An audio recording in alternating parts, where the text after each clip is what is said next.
నమస్తే, welcome to Shri media.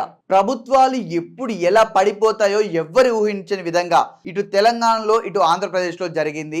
ఎందుకంటే రెండు ప్రభుత్వాలు మళ్ళీ తిరిగి మళ్ళీ వాళ్ళే అధికారంలోకి వస్తారని చెప్పేసి భావించిన రెండు ప్రభుత్వాలు కూడా ఒక్కసారిగా కుప్పకూలిపోవడం జరిగింది. ఎస్, మీరు వింటుంది నిజమే. ఇటు బీఆర్ఎస్ పార్టీ కానీ ఇటు ఆంధ్రప్రదేశ్లో వైఎస్ఆర్సీపీ పార్టీ కానీ వాళ్ళు ఊహించని విధంగా షాక్కు గురయ్యారు. ఈవెన్ విశ్లేషకులు కూడా నోరెళ్ళబెట్టే పరిస్థితి. అసలు ఎందుకు ఓడిపోయారు? ఇటు బీఆర్ఎస్ పార్టీ తెలంగాణలో ఎందుకు ఓడిపోయింది, ఇటు ఏపీలో వైఎస్ఆర్సీపీ ఎందుకు ఓడిపోయింది, మనం మాట్లాడుకుందాం. గ్రౌండ్ లెవెల్ రిపోర్ట్ ఏంటంటే, ఎప్పుడైనా ప్రజాక్షేత్రంలో మనం ఎలా మాట్లాడుతున్నాం, మనం ఎలా వ్యవహరిస్తున్నాం, ప్రజల్లో ఉన్నామా లేదా, ప్రజల సమస్యలు వింటున్నామా లేదా, ప్రజలకు కేవలం డబ్బులు పంపిణీ చేస్తే గెలుస్తామా లేదా, ఇవన్నీ కూడా ప్రజలు క్యాలిక్యులేట్ చేసుకుంటారు. ఎప్పుడు కూడా కెమెరా ముందుకు వచ్చి వాళ్ళు నోరు విప్పరు. ఓట్ బ్యాలెట్ దగ్గరికి వచ్చేసరికి వాళ్ళ విశ్వరూపం చూపెడతారు. ఇప్పుడు మనం చూస్తున్నాం, అత్యంత దారుణంగా వైఎస్ఆర్సీపీ పార్టీని దెబ్బ కొట్టింది ప్రజాక్షేత్రం అని క్లియర్ కట్గా మనకు అర్థమవుతుంది. ఎందుకు వైఎస్ఆర్సీపీ ఓడిపోయింది? వాళ్ళంతా గట్టిగా ప్రజలకు మేము సంక్షేమం చేశాము, మాకు ఖచ్చితంగా ఓట్లు పడతాయి, ఎవరు కూడా మమ్మల్ని మోసం చేయరు ప్రజలు అని చెప్పేసి క్లియర్ కట్ గా జగన్మోహన్ రెడ్డి గారు చెప్పడం జరిగింది. ఇటు బీఆర్ఎస్ పార్టీ కూడా మేము రైతులకు కానీ ఇంకా ప్రతి ఒక్క కులానికి కూడా మేము న్యాయం చేసుకుంటూ వచ్చాము, ఎవ్వరు కూడా మాకు ఓటు వేయకుండా ఉండరు, మూడోసారి మేము మళ్ళీ ప్రభుత్వాన్ని ఫామ్ చేస్తాము అని చెప్పేసి అనడం జరిగింది. వాస్తవానికి ఏంటిదంటే, బీఆర్ఎస్ పార్టీలో మనం సర్వే చేసినప్పుడు శ్రీ మీడియాలో గ్రౌండ్ లెవెల్లో వ్యతిరేకత వస్తుందని చెప్పేసి ఎమ్మెల్యేల పట్ల చాలా వరకు మనం చూసాం. కాకపోతే కేసీఆర్ గారు వారు అనుకున్న వారిని నిలబెట్టారు, వ్యతిరేకత వచ్చినా కూడా వాళ్ళని నిలబెట్టారు. దాని కారణంగా చాలా సీట్లు కోల్పోవడం జరిగింది. 2 సీట్లు మార్చితే ఆ 2 సీట్లు మాత్రమే గెలిచారు. అందులో కడియం శ్రీహరి గారు అలాగే పల్లారాజేశ్వర్ గారు. సో కడియం శ్రీహరి గారు మళ్ళీ ఇప్పుడు కాంగ్రెస్ లోకి వెళ్ళడం జరిగింది.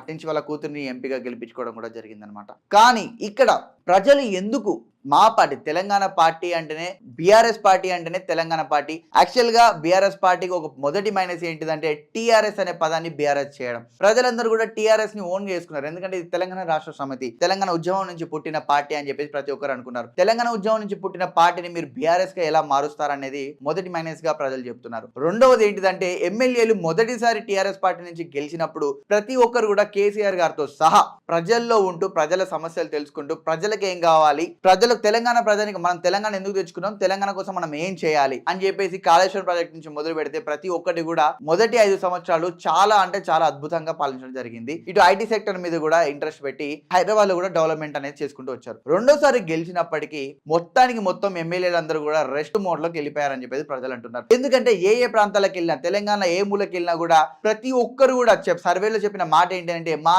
ఎమ్మెల్యే ఈ 5 సంవత్సరాల్లో మమ్మల్ని ఎప్పుడు కలవలేదు, కలుద్దామని ఇంటికి వెళ్తే మెడ పట్టుకొని బయటికి గెంటేశారు, మేమేంటో ఓట్లప్పుడు చూపెడతాం, మా ప్రభావం ఏంటో ఓట్లప్పుడు చూపెడతాం అని చెప్పేసి శ్రీ మీడియా సర్వేలో చెప్పడం జరిగింది. మనం కూడా చెప్పాము, టీఆర్ఎస్ కి గట్టి దెబ్బ, బీఆర్ఎస్ కి గట్టి దెబ్బ తగలబోతుంది ఈసారి ఎన్నికలలో అని చెప్పేసి శ్రీ మీడియా ముందుగానే మన సర్వేలో చెప్పడం జరిగింది.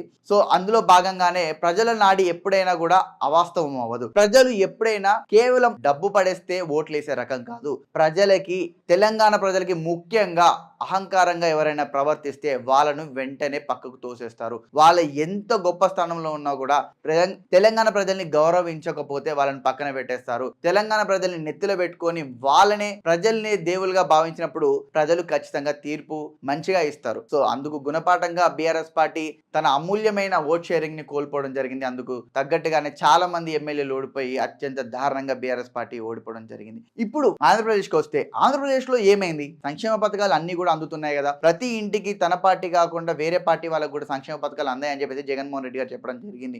మన పేరు లేకుండా ప్రతి ఒక్కరికి సంక్షేమ పథకాలు వచ్చాయి, ఇంకేం కావాలని చెప్పేసి జగన్మోహన్ రెడ్డి గారు, సజ్జల రామకృష్ణారెడ్డి గారు, ఆ పార్టీలో ఉన్న ముఖ్యమైన వాళ్ళందరూ కూడా చెప్పడం జరిగింది. ఇక్కడ చూసుకుంటే ఎంత దారుణం అంటే, వైనాట్ 175 అని చెప్పిన వాళ్ళు వైఎస్ఆర్సీపీలో ఉన్న కీలకమైన నేతలందరూ కూడా ఓడిపోవడం జరిగింది. కొడాలి నాని గారు, వల్లభనేని వంశీ గారు, రోజా గారు, అసలు వీళ్ళు ఓడిపోతారు, ముఖ్యంగా కొడాలి నాని గారు, వల్లభనేని వంశీ గారు ఓడిపోతారని ఎవరు ఊహించి ఉండరు. సో ఇంత విమర్శలకు, ఇంత తీవ్ర స్థాయిలో ప్రజల నుంచి విమర్శ, ఇంత తీవ్ర స్థాయిలో ప్రజల నుంచి వ్యతిరేకత ఎందుకు వచ్చింది? ప్రజలందరికీ నిజంగానే సంక్షేమ పథకాలు వెళ్తే వాళ్ళు ఓట్లు వేయాలి కదా, గెలిపించుకోవాలి కదా. ఓట్ షేర్ అంత దారుణంగా ఎందుకు పడిపోయింది? దీనికి ముఖ్య కారణం ఏంటి? సేమ్ ఏంటంటే, తెలంగాణలో ప్రజలు గెలిచిన తర్వాత బీఆర్ఎస్ ఎమ్మెల్యేలు ఎవరైతే ఉన్నారో వాళ్ళు ప్రజల సమస్యలు తెలుసుకోలేకపోవడం, ప్రజలు వాళ్ళ ఇంటికి వచ్చినప్పుడు వాళ్ళని కనీసం పట్టించుకోకపోవడం, ఇవన్నీ వాళ్ళకు వ్యతిరేకతగా మారాయి. అదే విధంగా ఆంధ్రప్రదేశ్ లో కూడా ప్రజలందరూ కూడా వాళ్ళ సమస్యని నోరు పెగిలి చెప్పినప్పుడు వాళ్ళ మీద దాడులు చేయించారని చెప్పేసి అక్కడ ప్రజలే చెప్పడం జరిగింది. ప్రజలు ఎప్పుడైతే వాళ్ళ సమస్యని స్వేచ్ఛగా చెప్పుకోలేకపోతున్నారో అప్పుడే వ్యతిరేకత అనేది మొదలవుతుంది. దాన్ని అణుస్తామని చెప్పేసి అందరూ అనుకుంటారు. ప్రజల సమస్యను అణచడం అనేది జరగదు. మీరు అక్కడ నోరు నొక్కితే వీళ్ళు ఇక్కడ ఈవీఎం మిషన్ మీద బటన్ నొక్కుతారనేది కీలకంగా అందరూ ఇప్పుడు తెలుసుకుంటున్న విషయం అన్నమాట. సో ఇప్పుడు జనసేన పార్టీ ప్రభావం ఏ మేరకు పనిచేస్తుందో మాట్లాడుకుందాం. జనసేన పార్టీని ఒక రకంగా చెప్పుకోవాలంటే పవన్ కళ్యాణ్ గారిని గేమ్ చేంజర్ అని పిలవచ్చు. మ్యాన్ ఆఫ్ ద మ్యాచ్ కూడా జనసేన పార్టీకి ఇవ్వచ్చు, పవన్ కళ్యాణ్ గారికి ముఖ్యంగా ఇవ్వచ్చు. ఎందుకంటే పవన్ కళ్యాణ్ గారు క్లియర్ గా ఒక మాట చెప్పారు, ఈసారి వ్యూహం నాకు వదిలేయండి, నేను చూసుకుంటాను, నన్ను నమ్మిన వాళ్ళు నా పార్టీలో ఉండండి, నన్ను నమ్మని వాళ్ళు దయచేసి వెళ్ళిపోండి అని చెప్పేసి క్లియర్ గా చెప్పారు. అంత క్లియర్ గా ఎలా అనుకున్నారు? కూటమి మీద గెలుపని ఎంత క్లియర్ గా ఎలా చెప్పారు? ఈవెన్ చంద్రబాబు నాయుడు గారి కన్నా ఎక్కువ పవన్ కళ్యాణ్ గారే నమ్మారు గెలుస్తారని, అన్నట్టుగానే గెలిచి చూపెట్టారు. ఇక్కడ క్లియర్ కట్ గా పవన్ కళ్యాణ్ గారు వైసీపీలో జరిగిన ఏవైతే ఉన్నాయో తప్పులు వాటన్నిటిని ఎలుగెత్తి చూపెట్టారు. ముఖ్యంగా జగన్మోహన్ రెడ్డి గారు ఓడిపోవడానికి మెయిన్ రీజన్ అని చెప్పలేం కానీ ఇదొక రీజన్ అని చెప్పుకోవచ్చు. షర్మిల గారు కూడా, షర్మిల గారు ఎందుకు షర్మిల గారి వల్ల జగన్ గారు ఎలా ఓడిపోతారని మీ అందరూ అనుకోవచ్చు. ఖచ్చితంగా సెంటిమెంట్ పనిచేసింది. ఏపీ ప్రజలందరూ కూడా ఇటు పవన్ కళ్యాణ్ గారు అటు చంద్రబాబు నాయుడు గారు ఇద్దరు మాట్లాడుకుంటూ కూడా సొంత చెల్లెలకి న్యాయం చేయని వాడు ప్రజలకు ఎలా న్యాయం చేస్తాడు అని చెప్పేసి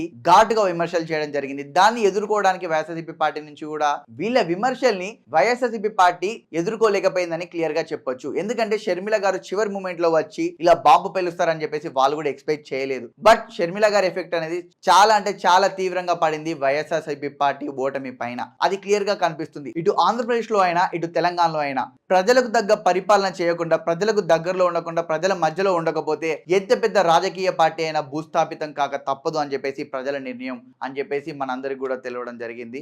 ఇది వైఎస్ఆర్సీపీ అండ్ బీఆర్ఎస్ పార్టీ ఓడిపోవడానికి గల ముఖ్యమైన కారణాలని చెప్పేసి విశ్లేషకులు చెప్పడం జరుగుతుంది. దీనిపై మీ అభిప్రాయం ఏంటి?